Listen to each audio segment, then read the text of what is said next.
In today's video, I'm going to show you how to save a Microsoft Word document to a USB flash drive.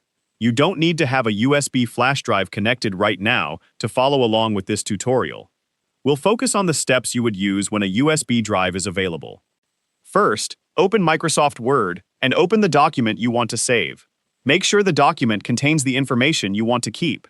Next, click the File tab in the upper left corner of Microsoft Word. This will open the Backstage view, where you can manage your document and choose different saving options. From the menu on the left, select Save As. This allows you to choose a different location and name for your document. Now, click Browse. This opens the Save As window, where you can select a specific location on your computer or an external storage device. When you connect a USB flash drive to your computer, it will normally appear in this window under Windows, This PC. The USB may have a custom name, such as My USB, or it may appear as a removable drive with a drive letter, such as E, F, or G. For this demonstration, you can simply review this part of the process without selecting an actual USB drive. When you have a USB connected, click its name to open the drive.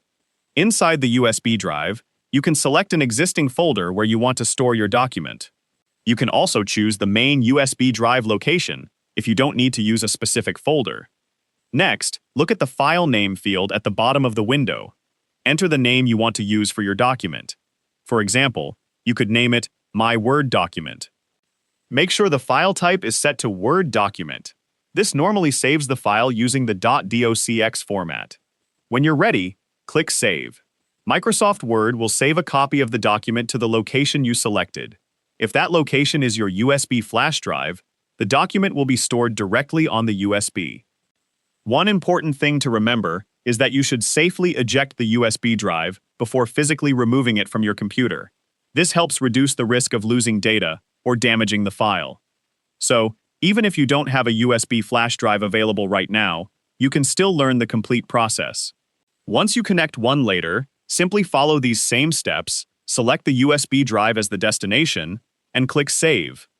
And that's how you can save a Microsoft Word document to a USB flash drive. If you found this video helpful, let me know in the comments, give it a like, subscribe to the channel,